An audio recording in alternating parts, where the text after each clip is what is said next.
So today I will be reviewing Little Women Atlanta Season 4, Episode 6. I finally feel like the Little Women Atlanta is finally on the road to recovery. What I mean by that, like, this season was a little boring for me. Now, I can't expect it to be great storylines every season. I mean, because this is hard work. But I was impatient. I just thought, maybe by episode 2, they'll catch my attention.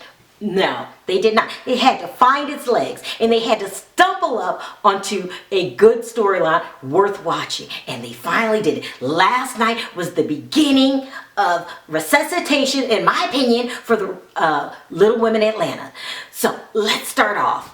And I want to talk about my girl Minnie. Now, I don't want anybody crying in my comment section about me liking Minnie. I mean, every time I talk about Minnie in a good light, people start becoming what they call Twitter thugs. People start saying, oh, she's a liar. I can like whoever I want. Just like you can like whoever you want. So, I like Minnie. Now, I do admit, she's not perfect. The girl's just a damn liar. Okay? She really is. But I like her and Miss Tammy. People call Miss Tammy a bully. I don't. I like Miss Tammy. I wish she was my mom. I mean, in her own place. You know, I couldn't handle, coming over every 15 minutes. But besides that, I like her. Last episode, Minnie was looking into having weight loss surgery. And Sam thought it was dangerous, decides to tell her mother. And so Miss Tammy came over and Minnie blew a fuse. She blew a fuse. She got upset. She said Sam betrayed her. What? How did she betray you, Minnie? I mean, she's telling the truth. When you get cut on for any little reason, even if I had pinky surgery, it could be a possibility that something goes wrong. That's all she was doing. And also trying to, stay in other people's business, because remember, Sam doesn't have a storyline for 2-3 seasons now. But hey, if it was not broke, don't fix it. So, but Minnie blew a fuse. She's all upset, and now she's not talking to Sam. Now, I did say I know she has flaws, and one of her flaws is she's dumb. I mean, come on, really, Minnie? Listen, she was only trying to help you out. I mean, I'm usually not Team Sam. Well, I don't like Sam, I don't hate Sam. Sam's just like, the picture on the wall. She's just there. But, she didn't do anything wrong. Minnie, you're acting like a 5-year-old. I mean, my goodness. She has a point. Now, I mean this in a very gentle way. See how gently I'm talking? You might want to try other methods of losing weight, before you jump into, surgery. And, from what I'm seeing, you're not really trying. I hate to say it, because I really like Minnie. But, you just might want to back away a little bit from some donuts and start, really working out. You cannot go to a trainer one scene and then you're at the donut shop the next scene. Is that mean? No. So Sam was just saying you might want to try a little harder, on your weight loss journey. And it's very hard. Everybody knows this. It's hard for everybody to lose weight. But, you have to be disciplined. Just a little bit. But I'm not mad at Minnie. I'm not mad at Minnie. I do acknowledge that was childish. But I'm thanking Minnie. I'm thanking Minnie for really stumbling on a real good storyline. And that is the whole Juicy situation. Now, Juicy has been managing to pull it off since season 1, to get in everybody else's business but her own. And it works. I mean, she'll throw a little dirt in this storyline and then ease out of the picture, and then everybody else starts arguing with each other. Like, we have not asked any questions about Juicy this whole time. Like, she's the perfect shit starter. I was writing down, taking lessons. I mean, she's got it way better under wraps than Sam. Sam just straight up doesn't have a storyline. Neither does Juicy, but then she starts enough trouble till, she's a central part of the show. Like, there's no Little Women Atlanta without Juicy. But now Minnie has finally stumbled up on a real true blue storyline that is bringing Juicy to her knees, okay? Like, she is losing it. So, Juicy gets a job at a podcast. I don't know if they were her friends or not, but she got a job, right? This is stepping on Juicy's toes. Juicy can't take it, okay? She wants to be the only one in the radio business. Now, like my girl Minnie, this is ridiculous, Juicy. You expect no one to be working the radio business at all because you knew? I mean, this is a ridiculous request. Like, I want to be the only one on the show, and probably in my neighborhood, or the whole damn state that only works radio. Really? I mean, Juicy's acting like a 5-year-old, okay? She's acting worse than Minnie. When she found out that Minnie got a job at the radio, at a podcast, okay? Podcast, Ricky Smiley Show. Really, Juicy? You're really upset? She cannot control her anger. Her lips was twitching. What, you got a job at where? I finally get to see Juicy unraveling right before her eyes. Now, it's not like I like trouble. I mean, not in real life, but on the show, I'm enjoying this. I mean, really, Juicy is falling apart right before her eyes. All because Minnie has a job at the podcast. I feel bad for her. I mean, right? Really? No, not so really. I think it's funny.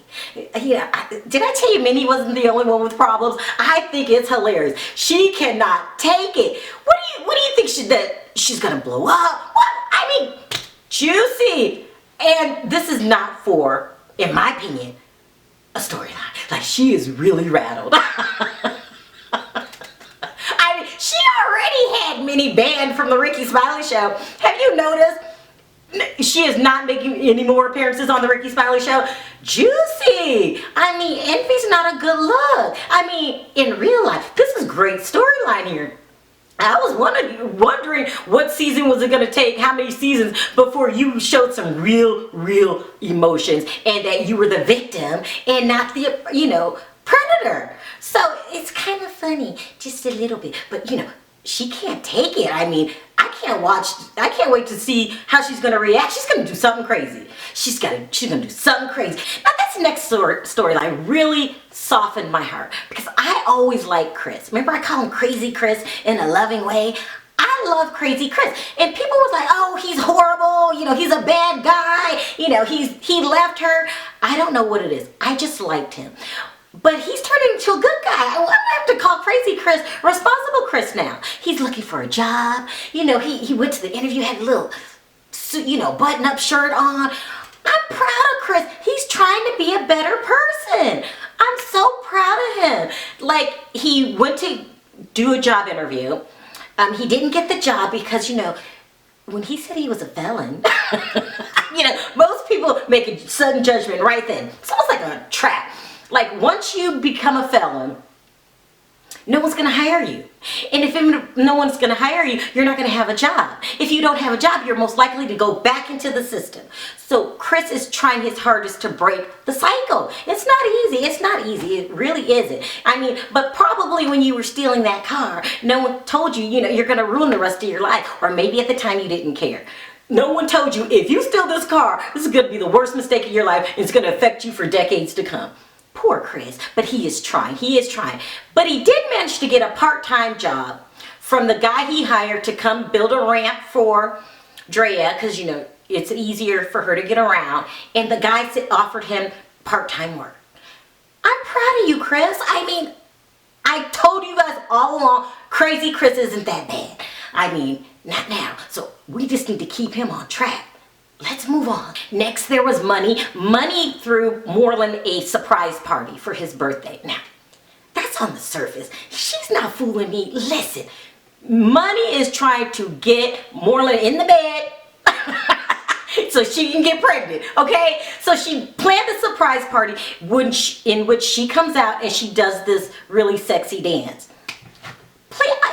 You're not fooling me. Listen, we know what you're trying to do. She wants a kid, and she don't give a damn what Moreland thinks about it. Kid. That's all she's thinking. Since D2 chose Houston, she ain't got nothing but baby on the brain. I'm trying to tell you. But the party seemed really good.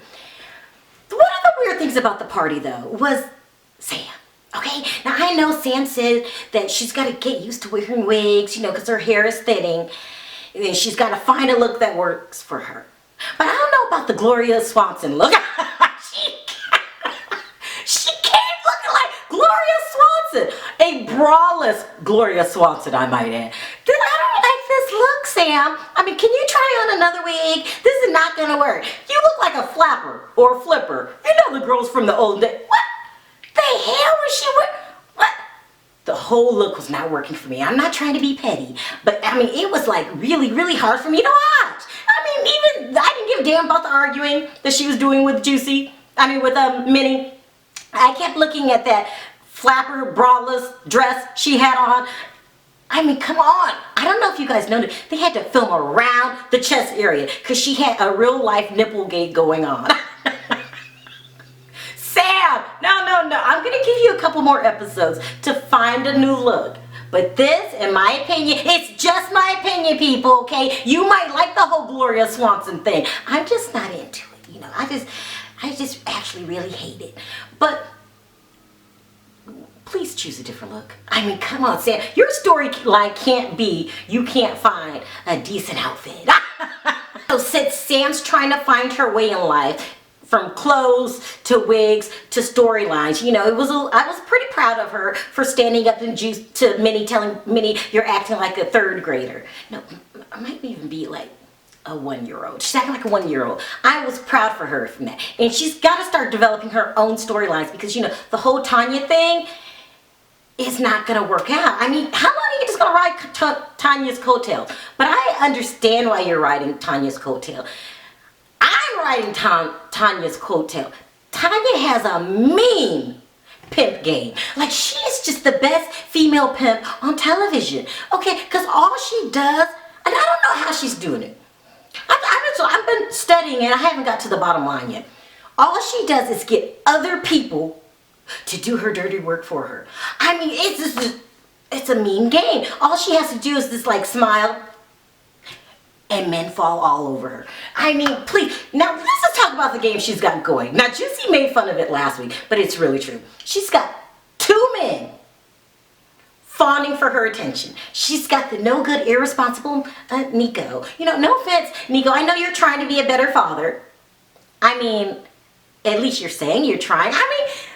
And then she's got Devon, the responsible, take care of business Devon. Like, I love Devon. I mean, do you have a brother? I mean, Devon is just the bomb. So he's helping her take care of a child that's not his, okay? And now he is forced to handle the dilemma that Tanya is too tired to take care of her own children right now after her C-section. Now, I don't believe this at all. Like, she said she planned on having a natural birth. The doctor basically told you were delusional. There was no way you were going to have a natural birth. So you go ahead and you have the birth anyway. Now you see I got my hands full. Devon steps up the plate and says, hey, my mom will take the children. Even though one of the child is not her biological grandchild. How do you do that, Tanya? I mean, oh my, you have the best pimp game on television. I'm loving Tanya. I mean, I tried it. I was like, one time I asked my husband, can you give me some water? He's like, get your own damn water. I tried to flash this Tanya smile, but it didn't work for me. I mean, I'm going to keep studying her. She has the best pimp game in town. I mean, you have to admire her. So now she's got her children being watched by Devon's mom, and Devon goes out and works for her, and Nico is still chasing behind her. She has the best pimp game in town. I mean, I can't hate on her. I'm loving Tanya. And that pretty little face of hers, she's so cute. She uses it to her advantage. And, if you want to talk about a wig game, hers is mean. I mean, maybe Santa could take some tips from her. Sam's pimp game, wig game, not so on point. Tanya's loving it. Loving. I used to get upset because Tanya used to manipulate people, at God's speed. But now I have to just respect her. She gets whatever she wants. And in my opinion, even having the baby was a part of getting Nico back, but it didn't seem to work out for now. Nico's gonna be at her beck and call by the end of this season. I guarantee you. I'm loving Tanya. So besides that, there really wasn't too much going on, but this is the beginning of great storylines to come. Because when I tell you that Juicy is furious, I'm not lying. So I'll be here next week because I gotta see if Juicy's gonna fall on the floor and kick and scream. She might just do that, child. Thanks for watching. Talk to you next time. Bye.